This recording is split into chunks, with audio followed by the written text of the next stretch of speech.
ሰላም ሰላም የአደይ አካዳሚ ቤተሰቦች እንዴት አላችሁ? ባላችሁበት ሰላማችሁ ብዝዝት ይበልልኝ። በዚህ ቻናል አማርኛ፣ እንግሊዘኛ፣ ሂሳብ እንዲሁም ሌሎችን ትምህርቶች እያስተማርን እንገኛለን።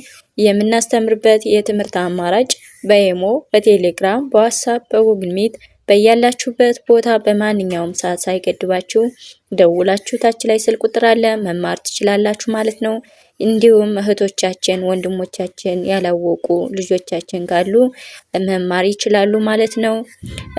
እንደገና ለዛሬ ይዤላችሁ የመጣው ምንድነው የአማርኛ ቃላቶች አሉ። እነሱን ቃላቶችን እንደገና ደግሞ ምንድነው በእንግሊዘኛ እንዴት ነው የምንጽፋቸው? ቃላቶችን በእንግሊዘኛ ቃላት መስርቻለሁ። ከዛ ደግሞ በእንግሊዘኛ ስማቸው እንዴት እንደምንጽፋቸው አሳያችኋለሁ ማለት ነው። እዚህ ጋር ምንማር ምንድነው ሁለት አይነት ትምህርት ነው የምሰጣችሁ ማለት ነው። አንደኛ በአማርኛ ጽፈዋለሁ ማለት ነው። ሁለተኛው ደግሞ ምንድነው አማርኛውን በእንግሊዘኛ ቀይሬ ጽፈዋለሁ ማለት ነው። ስለዚህ እሱን አሳያችኋለሁ ማለት ነው። አማርኛን በእንግሊዘኛ እንዴት ነው የምንጽፈው የሚሉትን እናያለን ማለት ነው። በደንብ አድርጋችሁ እናንተ ምንድነው ቪዲዮውን እስከመጨረሻው ትኩረት ወስዳችሁ መከታተል ይጠብቃባችኋል።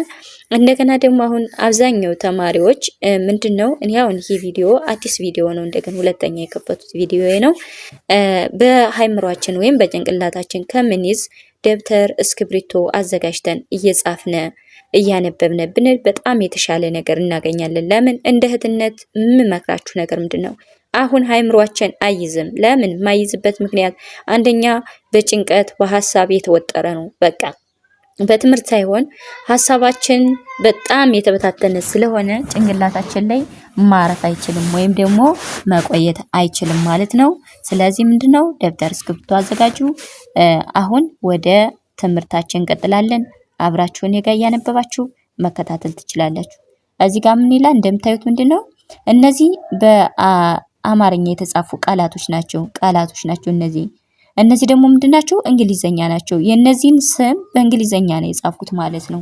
ሌላ ታምር የለውም። እሺ እነዚህ አማርኛ፣ እነዚህ ደግሞ በእንግሊዘኛ ስማቸውን በእንግሊዘኛ እንዴት እንደጻፍኩት ነው ማሳያችሁ ማለት ነው። ኦኬ እዚህ ጋር ምን ይላል? ሰላም ይላል። ሰላም ስንል እንግዲህ የሰቤተሰብ ስንተኛ ድምጽ ናት? የመጀመሪያ ድምጽ ናት። ላ ስንል የለቤተሰብ አራተኛ፣ የመቤተሰብ ስድስተኛ። ስለዚህ ሰላም የሚል ቃል እናገኛለን ማለት ነው። ቀጣዩ ምንድነው? አሁንም ከዚህ ጋር ስንሄድ ምንድን ይላል ማለት ነው? እዚህ ጋር ሰላም ነው የሚል ይሄው የዚህኛው በአማርኛ ነው አይደል የተጻፈ። በአማርኛው በእንግሊዘኛ ስንቀይረው SELAM። ስለዚህ ሰላም የሚል ስም እናወጣለን ማለት ነው። ሰላም የሚል ስም እናወጣለን ወይም እናገኛለን። ቀጣዩ ምንድነው? ወደ ቀጣዩ ስንሄድ እዚህ ጋር መጣ ይላል። መጀመሪያ ድምጽ ናጣ ስንል የቤተሰብ አራተኛ ነው። ስለዚህ መጣ የሚለውን ወደ እንግሊዘኛ ስንጽፈውሳ META። ስለዚህ መጣ የሚል እናገኛለን ማለት ነው። እዚህ ጋር መጣ ነው፣ እዚህ ጋር መጣ፣ እዚህ ጋር አማርኛ፣ እዚህ ጋር እንግሊዘኛ ማለት ነው። መጣ የሚል ቃል እናገኛለን። እዚህ ጋር ደግሞ ሄደ ይላል። እንግዲህ ሄደ ስንል የቤተሰብ አምስተኛ ደ የመጀመሪያ ድምጽ ናት። ሄደ ወደ እንግሊዘኛ ስንቀይረው HEDE። ስለዚህ ሄደ የሚል ቃል እናገኛለን ማለት ነው። ቀጣዩ ምንድነው? ከባድ ይላል። ከየመጀመሪያ ናት። በቤተሰብ ስንተኛ? አራተኛ። የቤተሰብ ስድስተኛ። በአንድ ላይ ከባድ የሚለውን አሁንም እዚህ ጋር ምን ይላል? ከባድ ይላል። KEBAD። ስለዚህ ከባድ በእንግሊዘኛ ሲጻፍ ደግሞ ማለት ነው ከባድ የሚል ነገር እናገኛለን ማለት ነው። ቀጣዩ ምንድነው? መሪ ይላል። መሪ የመጀመሪያ ሪ ስንል የቤተሰብ አራተኛ ድምጽ ናት። መሪ ወደዚህኛው ስንሄድ ደግሞ መሪ የሚለውን ስንጽፍ በእንግሊዘኛ MERA። ስለዚህ መሪ የሚል ቃል እናገኛለን ማለት ነው። ቀጣዩ ከዚህ ጋር ስንሄድ ያሬድ ይላል። የቤተሰብ አራተኛ፣ የቤተሰብ አምስተኛ፣ የቤተሰብ ስድስተኛ። በአንድ ላይ ያሬድ። እዚያ በእንግሊዘኛ ስንጽፈው YARED። ስለዚህ ያሬድ የሚል ቃል እናገኛለን። ቀጣዩ ምንድነው?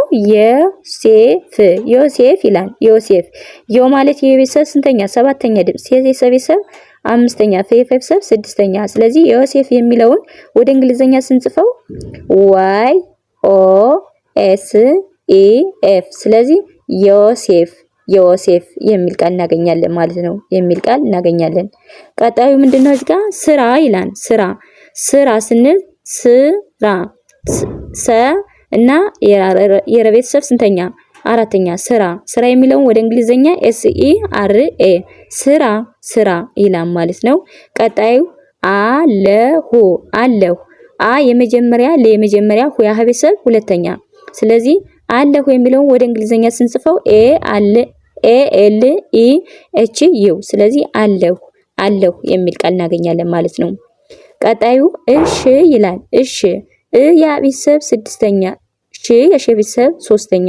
እሺ ወደ እንግሊዘኛ ስንሄድ ESHI እሺ ይላል ማለት ነው። ቀጣዩ ሃና ብለን ስንጽፍ ሃ የመጀመሪያ እና የቤተሰብ አራተኛ። ይሄንን ወደ እንግሊዘኛ ስንቀይረው HANA ሃና የሚል ቃል እናገኛለን ማለት ነው። ቀጣዩ ምንድነው? አቤል የመጀመሪያ ቤተሰብ ስንተኛ? አምስተኛ። ለቤተሰብ ስድስተኛ። አቤል የሚለው ወደ እንግሊዘኛ ስንቀይረው አቤል። ስለዚህ ABEL አቤል የሚል ቃል እናገኛለን ማለት ነው። ቀጣይ ምንድነው? መዲና የመጀመሪያ የቤተሰብ ሶስተኛ እና የቤተሰብ አራተኛ። መዲና የሚለውን ወደ እንግሊዘኛ ስንቀይረው MEDINA። ስለዚህ መዲና ይላል ማለት ነው። ቀጣዩ ምንድነው? ማርታ ማለት የቤተሰብ አራተኛ፣ የቤተሰብ ስድስተኛ፣ የቤተሰብ ስንተኛ? አራተኛ። ማርታ የሚለውን ወደ እንግሊዘኛ ስንቀይረው MARTA። ስለዚህ ማርታ የሚል ቃል እናገኛለን ማለት ነው። የሚል ቃል እናገኛለን። ኦኬ እንግዲህ እንደምታዩት ምንድነው አማርኛዎቹ ወደ እንግሊዘኛ ስማቸውን ቀይረን መጻፍ ነው ያሳየኋችሁ ማለት ነው። ስም እንዴት እንደምንጽፍ፣ የተለያዩ ነገሮች እንዴት እንደምንጽፍ እንግሊዘኛ ቀይረን አማርኛዎቹ ወደ እንግሊዘኛ ስንቀይራቸው ስፔሊንጎችን እነሱን ነው ያሳየኋችሁ ማለት ነው። ለዛሬ ቪዲዮ ይህን ይመስል ነበር። እንዲሁም ሌሎችን ደግሞ በሌላ ሰዓት ይዤላችሁ እስከመለስ ሰላም ጊዜ፣ ሰላም ቆይታ። ባይ ባይ። ደህና ሁኑ።